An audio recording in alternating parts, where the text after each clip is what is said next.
Oke, jadi beberapa waktu yang lalu kita baru saja mendapatkan sebuah kabar yang cukup mengejutkan dari salah satu instansi pemerintahan kita. Kabar terbaru ini adalah mengenai adanya sebuah video animasi yang mengkampanyekan salah satu program utama dari presiden kita saat ini, yaitu Bapak Prabowo Subianto.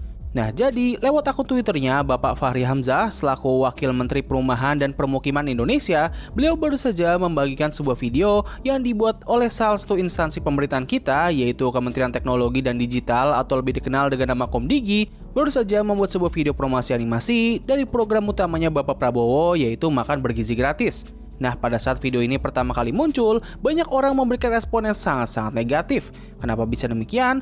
Well, itu dikarenakan video animasi ini diduga atau sepertinya memang sudah bisa dipastikan dibuat dengan menggunakan AI. Pada awalnya, ada beberapa orang yang mencoba untuk berpikir positif dan mengira kalau ini bisa saja merupakan hasil dari buatan studio animasi lokal kita. Tapi apabila kita melihat lebih seksama, rasanya kemungkinan kalau video ini bukanlah buatan AI itu terbilang sangatlah kecil. Beberapa bukti yang menguatkan asumsi ini adalah adanya beberapa detail yang terlihat sangat tidak proporsional dan juga tidak teratur, serta desain karakternya yang terlihat sangat template seperti desain karakter yang biasa digunakan dalam hasil buatan AI. Ya, kalian tahulah tipikal desain karakter Pixar yang terlihat sangat murahan. Nah, kenapa hal ini bisa terjadi? Kenapa pemerintah kita malah melakukan hal ini? Well, gue pribadi memiliki dua asumsi. Pertama, ini semua dikarenakan efek dari kampanye pada masa Pilpres waktu itu. Seperti yang kita tahu, pada masa pemilihan presiden, Bapak Prabowo memiliki satu identitas politik yang sangat dikenal oleh banyak orang, yaitu gemoy. Salah satu pemicu dari terbentuknya identitas ini adalah ada banyaknya gambar kampanye dari Bapak Prabowo yang menggunakan gambar AI dengan dirinya yang terlihat seperti seorang pria besar dengan penampilan yang menggemaskan. Nah, kemungkinan besar dikarenakan pada saat itu strategi ini terbilang sangatlah berhasil, orang-orang di Komdigi sepertinya berpikir kalau cara ini bakal berhasil kembali apabila mereka menggunakan video AI dalam mengkampanyekan program utamanya Bapak Prabowo. Tapi sayangnya, cara ini malah mendapatkan backlash yang sangat-sangat besar. Nah, asumsi yang kedua adalah mereka berusaha untuk menghemat budget anggaran. Seperti kita tahu, ekonomi di negara kita ini memang sedang tidak begitu bagus dan pemerintah kita sedang menggelontorkan biaya yang sangat banyak untuk bisa menstabilkan negara ini. Bahkan program utama dari Bapak Prabowo saja yang kalau nggak salah itu masih dalam tahap uji coba, itu sudah bisa dipastikan telah menghabiskan anggaran yang tidak sedikit. Dikarenakan hal inilah, sepertinya mereka memutuskan untuk menghemat biaya pengeluaran dalam membuat video kampanye ini dengan mengandalkan teknologi AI yang seperti kita tahu itu memang jauh lebih murah daripada menggunakan jasa studio animasi. Nah, terlepas dari manakah alasan yang benar, kemunculan animasi ini jelas menimbulkan banyak sekali kemarahan dan juga perdebatan di internet. Ada yang mencoba untuk memahami situasi ini, tapi ada juga yang merasa kecewa dengan apa yang telah dilakukan oleh pemerintahan kita.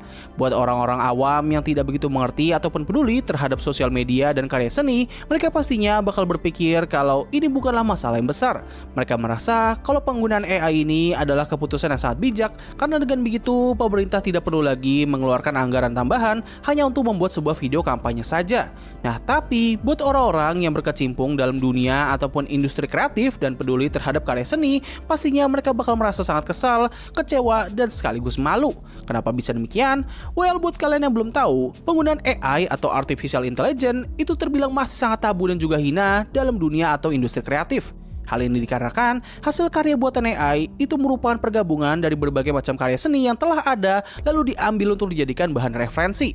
Secara teknis, penggunaan referensi dalam dunia seni memang sangatlah lumrah, tetapi penggunaan referensi ini biasanya hanya digunakan untuk menjadi bahan latihan ataupun menjadi template dasar untuk menciptakan karya baru yang terlihat berbeda. Nah, tapi untuk kasus AI, penggunaan referensi ini lebih seperti menjiplak karya yang sudah ada tanpa menambahkan hal-hal yang baru.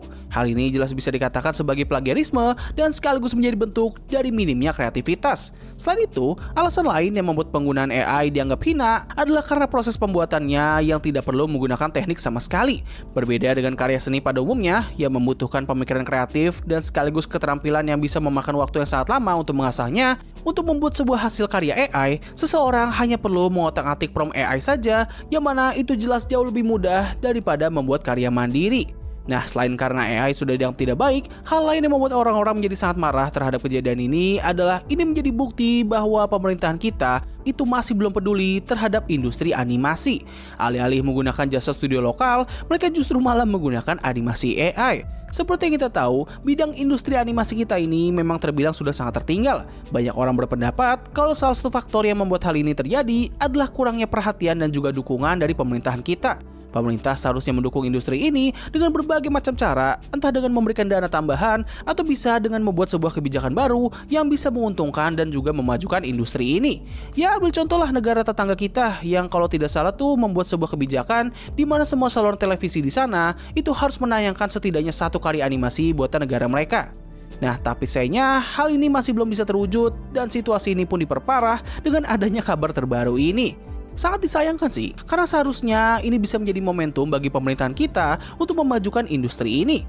Alasannya sendiri adalah orang-orang kita itu kebanyakan masih memandang kalau kualitas animasi buatan negara Indonesia itu masih pada tidak bagus, yang padahal sekarang ini kita sudah memiliki banyak sekali animasi dengan kualitas yang jauh lebih bagus dari yang dikira oleh orang-orang. Ya, sebut sajalah animasi Bank BNI buatan studio Floppy Animation yang memiliki kualitas yang sudah setara dengan anime di luar sana. Ataupun animasi Made and the Lost Spirit buatan studio LES Animation yang memiliki grafis yang sangat indah dan juga detail.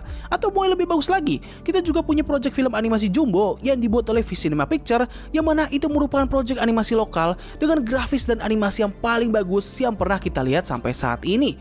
Dan asalkan kalian tahu, itu semua masih sebagian kecil saja dari animasi-animasi yang bisa gue sebut. Sebenarnya ada banyak sekali animasi di luar sana, terutama animasi independen buatan anak bangsa yang juga tidak kalah bagusnya. Bisa dibilang kita ini sebenarnya sudah memasuki era kebangkitan dari industri animasi lokal, dan kita hanya perlu adanya bantuan dari orang-orang atas untuk bisa menyadarkan masyarakat kita bahwa animasi Indonesia saat ini sudah memiliki potensi besar untuk bisa bersaing dengan animasi-animasi di luar sana. Tapi ya sayangnya untuk sekarang ini hal tersebut masih hanya menjadi harapan saja yang entah kapan ini semua bisa terwujud. Nah, jadi mungkin cukup sekian dari video gue kali ini. Tulis pendapat kalian mengenai topik yang sedang gue bahas kali ini di kolom komentar di bawah. Jadi terima kasih atas waktu yang telah kalian luangkan untuk menonton video gue. Gue undur diri, sampai ketemu lagi di video selanjutnya. Bye!